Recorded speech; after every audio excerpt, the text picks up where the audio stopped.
Wade and Wade reacts. We got a request to react to Strike Dagger Development History by Kakarot197. Let's check it out.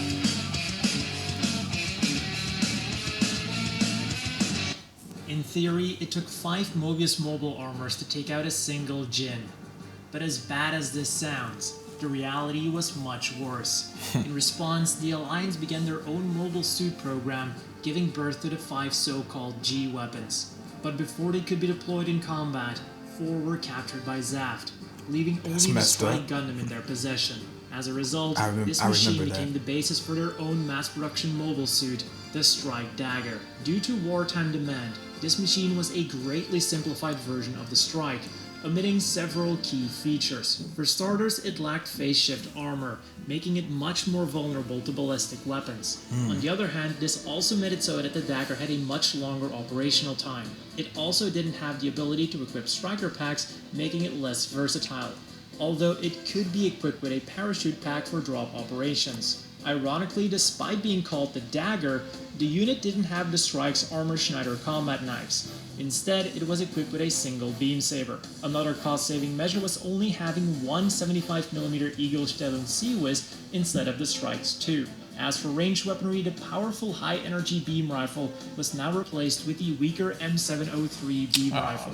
While its output was lower, it was still plenty powerful enough to punch through any Zaft mobile suit, and it even came with an underslung grenade launcher for anti-ship combat.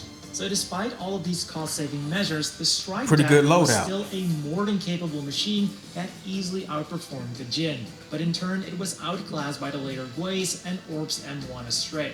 It was first able to show its combat prowess on May 25th Cosmic Era 71 during the Battle of Panama. At first, it performed remarkably well. However, it was here a fatal flaw of the Daggers was shown. Zaft also deployed its own new weapon in the battle, the Gungnir, a powerful EMP-emitting device that easily overpowered the Dagger's weak EMP shielding, if it had any shielding at all. Oh, that's terrible. It rendered the Daggers completely useless. Time to send it back for upgrades now. Slaughtered by Zaft soldiers thirsting for revenge after what happened at Joshua only days earlier. In the aftermath of this battle, all Daggers were upgraded with sufficient EMP shielding to prevent such a disaster in the future. Despite all of its flaws, it was quick and easy to produce, with that allowing it to quickly replace the obsolete Mobius as the Alliance's frontline unit. And alongside it, another unit called the Long Dagger was also produced. This machine was designed as a high-performance machine based on the stolen Duel Gundam, and they didn't limit themselves to their version of the Duel. They also created their own version of Zaft's Assault Shroud equipment and called it Protestrum. It had the exact same benefits and shortcomings. Increased firepower at the cost of mobility, especially on the ground. In order to remedy this, they made it so that the armor could be purged during combat, and while doing so, a strong flash of light would blind any enemies close by. Despite being a very powerful and easy to produce machine since it shared 50% of its parts with the Strike Dagger, it wasn't produced for long. This was most likely due to the fact that it was geared toward defected coordinators and their own combat coordinators. So once the natural compatible Dual Dagger was released, production switched to this one instead. Other than the color, the only difference between the Dual and the Long Daggers was that the Dual Dagger could be operated by natural pilots, and typically these machines would be assigned to Alliance aces. But back to the Strike Dagger now. Technically, this wasn't the first mass production unit of the Strike. That honor goes to the GAT-01A1 Dagger, now better known as the 105 Dagger. This unit had the ability to use striker packs, had 2 beam sabers, 2 Eagle-Stellung Seawiz guns, and boasted an overall superior performance to the watered-down Dagger that was eventually mass-produced. A feature not often seen on mobile suits was the inclusion of 12.5mm anti-infantry machine guns on the feet. One omission that it did share with the Dagger was that of the phase-shift armor, but on the 105 Dagger this was replaced with laminated armor, giving the 105 Dagger better protection against beam weaponry. And since beam weapons were the future and phase-shift armor offered no protection against them, this technically made the armor of the 105 Dagger better than that of the Strike. Of course, all of this meant that the 105 Dagger was more costly and time-consuming to mass produce, and because of this, its production was pushed back in favor of the regular Dagger. During the war, only 23 units were produced, including 2 prototypes and a I system hope to be one of them verification 23 unit. pilots The that got most famous that. 105 Me too. Dagger was without a doubt Morgan Chevalier's gun barrel Dagger. Just like the Mobius Zero, the gun barrel striker pack used 4 gun barrels, but with better weapons. Instead of 2 autocannons each, they now had a railgun and 2 missiles each. Okay, then. Originally, the gun barrel striker was meant to be assigned to Nur Laflaga and the Strike Gundam, but after his defection, it was given to Morgan instead.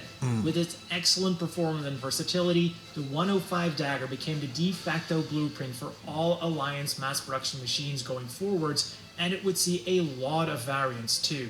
First deployed on July 5th, the Buster Dagger was, as its name implies, an attempt to mass produce the stolen Buster Gundam. Initially, it was planned as another striker pack for the 105 Dagger, but it was decided that it would be more cost-effective to turn it into a dedicated I don't too much unit like the look instead. of this one. Presumably, its Nah, it's intended not role was also too aesthetically close to pleasing. the already tried and true Launcher Striker pack. And even though this was a mass production machine, it was still fully featured. The gun launcher and rifle were carried over from the Buster and retained their ability to dock into an anti-armor shotgun or high-energy beam sniper rifle. And while the missile pods were made smaller, 2 beam sabers could now be equipped to the forearms. And just as for the 105 Dagger, while it lacked phase shift armor, it did have laminated armor instead.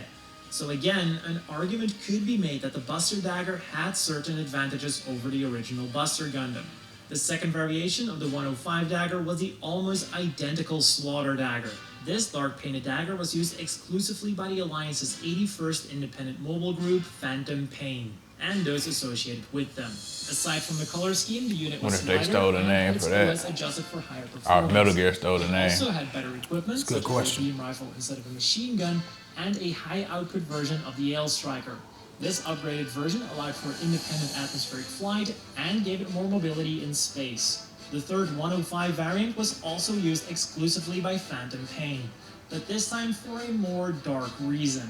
The Dagger N not only had a nuclear reactor with like an that engine one. canceller, but it also had the Mirage Nah, me powered either. stealth system. It's Two not- things explicitly it's not banned bad, by the but Junius Treaty. it's not the best As a either. result, these machines never officially existed, and it is unknown how many were produced. Essentially, the Dagger N was a mass-produced version of the Blitz Gundam. On the right arm, it had the simplified Shield-Gewehr offensive shield that now only had a single beam rifle. The grabbing Gleipnir on the left arm had been replaced with the Hakenfaust, and on the hips it now had 2 anti-armor swords and 1 stiletto anti-armor penetrator. And just as with the 2 previously mentioned units, it again had a feature that made it better than its Gundam counterpart. Unlike the Blitz that could only use its Mirage colloid for 80 minutes, the Dagger N's nuclear reactor allowed it to go invisible indefinitely. And this is a mass-produced And talking about suit? nuclear, that's what one of the N's That's of what I'm its name saying. stood for. With them The 2 other swords one on the stood for side? Ninja Works. While this might sound weird for a mobile suit Seems like with that would cost a whole lot of samurai money. weapons, this was actually an inside joke by its designers. And then how It good started was development are of the this machine swords, before though? the Like the Junius craftsmanship, Treaty, where they fall and apart in once it battle. was signed, their They probably secret break research as soon had as you become unsheath them. even more secret, like the work of a ninja. As for the SO and its model number, that stood for Special Operations. Because, unsurprisingly, this machine was mainly used for various top-secret missions. It also made for a great recon unit. Next in the Dagger lineage was the Dagger L. I like the way Although this one it looks. is debatable how much better this machine truly was than its predecessor, the 105 Dagger. Visually, very little has changed. True. The Dagger L had a new head, different shoulders without a thruster, Yeah, that's my and an favorite part. overall body. This did reduce its weight compared to the 105 Dagger, but it was still significantly heavier than the Slaughter Dagger. Perhaps the most damning cost-saving measure was the omission of its laminated armor. At the very least, its built-in weaponry was upgraded.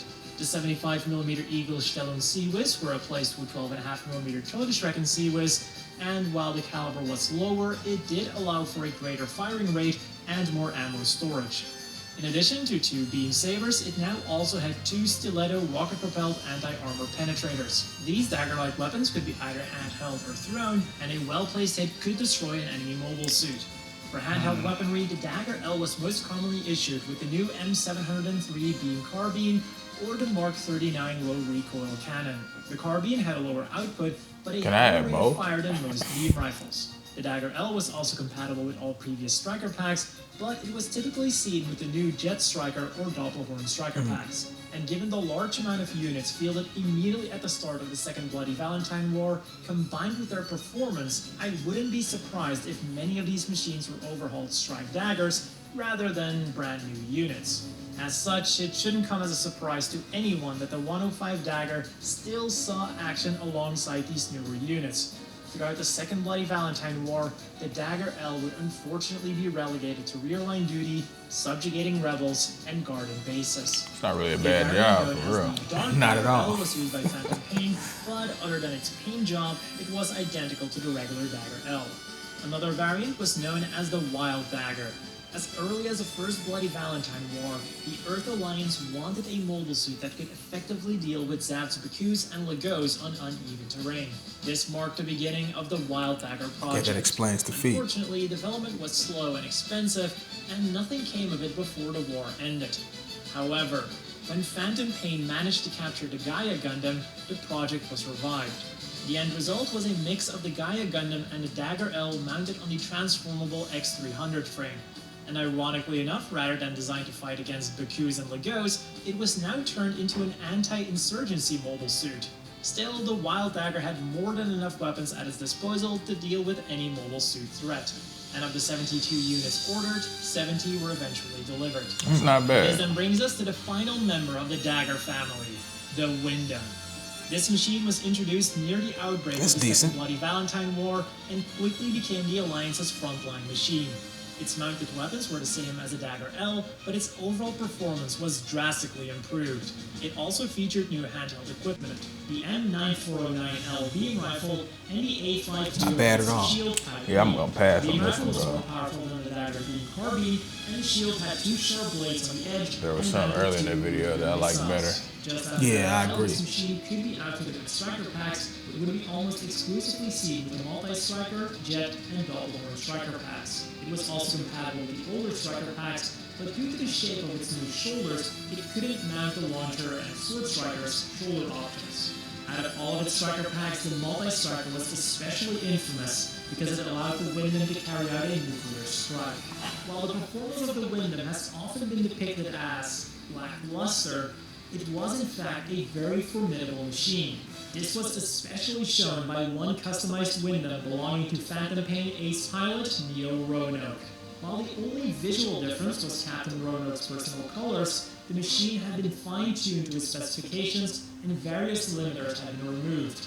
The end result was a machine that could even hold its own against the fearsome Freedom Gundam. And finally, there's one unit remaining that just has to be mentioned in a video about That's Daggers. a unique Very unit. unique-looking Gelsgame. This very insect-like mobile armor used a modified Dagger's top half to increase its firepower and defensive capabilities. But more on this machine when I don't think you would video need on that, Alliance though. mobile armors. You could just have the cannons pop out of the top of the machine. After watching this video, I'm not really a fan of the Seed universe, like their grunt suits. The designs aren't really that appealing to me. Nah, not really. And now there are a few suits that I saw in this one, especially the beginning, the more bulkier suits. So I was like, you know what? If I was in this world, maybe I could customize this suit with a with a backpack for space flight or something like that. Just tweak it a little bit. But overall, the suits were just okay to me. I agree. I did like the first iteration of the Strike Dagger. I thought that it was better than the UC Timeline's gem, like the base level of the gem. But as the gem gets and becomes more advanced, I think it's better than the Strike Dagger because the Strike Dagger doesn't really change. You see a couple of models that look different from the original Strike Dagger, but some of the more advanced models are only different in their colorways. Now, there were some suits I did like you said, a couple of suits that I would operate, but I think I would feel safe operating the Strike Dagger as a regular soldier or a base level soldier. I would be kind of comfortable in battle because it's well equipped with weapons. Yeah, and to me, the weapons don't seem powerful enough either. That they have. All the weapons seem kind of like weak, and if I fought one of the pilots that stole the Gundams, I feel like I would be at a disadvantage. Yeah, for real, I think so too. I wonder matter of fact, I think we've seen how well some of these grunt suits do in battle in Destiny. And like all other grunt suits, they get whooped pretty quickly. Yeah. That does it for our reaction to Strike Dagger Development History by Kakarot197. Don't forget to leave your thoughts and requests in the comment section. Also, like, share, subscribe, and hit the notification bell so that you'll never miss a video from Wade and Wade Reacts. And we're out of here. Peace.